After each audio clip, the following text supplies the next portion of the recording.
अस्सलामुअलैकुम रहमतुल्लाहि व बरकातहू। प्यारे बच्चों, उम्मीद है आप सब खैरियत से होंगे। साइंस की ऑनलाइन क्लास में आप सभी बच्चों का वेलकम है।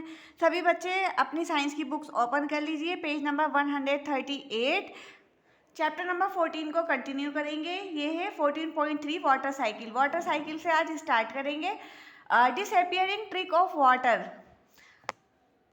तो आज हम इसमें जानेंगे ट्रिक के बारे में। आपने देखा होगा कि अगर फर्श पे पानी गिर जाता है तो थोड़ी देर बाद वो सूख जाता है। तो पानी के साथ ऐसा क्या होता है कि वो या तो सूख जाता है या गायब हो जाता है, यानी फिर वो आपको फर्श पे नहीं दिखाई देगा। इसी तरीके से जब आप गीले कपड़ों को छत पर या बाहर डालते हैं तो उसमें से भी जो पानी होता है वो ख़त्म हो जाता है और वो सूख जाते हैं। तो ऐसा क्या होता है कि जो पानी है वो डिसअपियर हो जाता है। तो इसके बारे में जानेंगे। How many times have you notice that water spilled on a floor dries up after some time.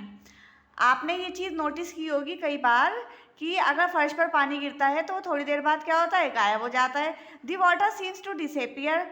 पानी क्या होता है, गायब हो जाता है। Similarly water disappears from wet cloth as they dry up. इसी तरीके से जो गीले कपड़े होते हैं जब वो सूख जाते हैं तो उसमें से पानी डिसअपियर हो जाता है, यानी गायब हो जाता है। Water from wet roads, rooftops and a few other places also disappears after the rains.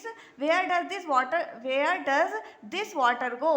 आपने देखा होगा कि जब बरसात होती है तो जब बारिश ख़त्म हो जाती है उसके बाद जो सड़कों पर या छतों पर जो पानी होता है वो डिसअपियर हो जाता है, यानी गायब हो जाता है। तो where does this water go, कि ये पानी जाता कहाँ है। ये देखिए नीचे एक ये डायग्राम दिया गया है, figure 14.4 clothes drawing on a clothes line. यहाँ इन्होंने ये कपड़े सुखाने के लिए डाले हैं और यहाँ पर क्या हो रहा है, कपड़े सूख रहे हैं। कैसे, यही तो जानना है कि कैसे। Do you remember activity 6 in chapter number 5। आपको याद है एक एक्टिविटी 6 थी चैप्टर नंबर 5 में, in which water with salt dissolved in it was heated, जिसमें नमक को पानी में घोला गया था और उसके बाद उसको हीट किया गया था। व्हाट डिड वी फाइंड, तो आपने क्या पता लगाया था ऐसा करने के बाद। The water evaporated and the salt was left behind, यानी अगर आप पानी के अंदर नमक को घोलेंगे और उसके बाद पानी को आप हीट करेंगे तो क्या होगा, सिर्फ नमक बाकी रह जाएगा और पानी इवेपोरेट हो जाएगा, यानी भाप बन के उड़ जाएगा। So this activity gives an idea that in heating water changes into its vapour. तो इस एक्टिविटी से ये आइडिया मिलता है कि जो पानी है वो क्या होता है, भाप बनकर उड़ जाता है। और कब उड़ता है, जब उसको हीट प्रोवाइड की जाती है तब। और नेक्स्ट है, we also realise from this activity that water vapour does not carry away the salt with it. और हमने ये भी रियलाइज़ किया था इस एक्टिविटी में कि सिर्फ पानी ही भाप बन के उड़ता है, उसके साथ नमक नहीं उड़ता। और ये जो वाटर वेपर्स होते हैं, water vapours so form become a part of the air and cannot usually be seen. We also found that heating is essential to convert water into its vapour.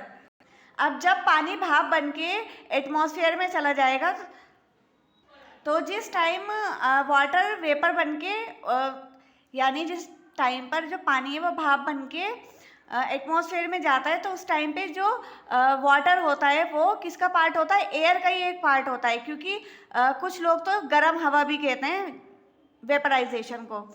However we have seen that water changes into its vapour also from the fields, roads, rooftops and other land areas. We also discussed in chapter number 5 that to obtain salt water from the sea is left in shallow pits to let the water evaporate. From where does this water get the heat it needs to evaporate? Let us find out. तो chapter number 5 में ये आपने जाना था कि किस तरीके से कि पानी में से भाप कि पानी से सॉल्ट को किस तरीके से अलग किया जाता है। अब ये सोचिए ज़रा कि ये जो पानी है ये कहाँ जाता है, और साथ में ये भी सोचना है कि क्या पानी को सिर्फ हीट की ज़रूरत है, कि अगर आप पानी को हीट देंगे तो तभी वो इवेपोरेट होगा, अगर आप हीट प्रोवाइड नहीं करेंगे तो क्या तब भी पानी इवेपोरेट हो जाएगा। तो इसके बारे में यहाँ नीचे एक्टिविटी दी गई है, इस एक्टिविटी को रीड करेंगे।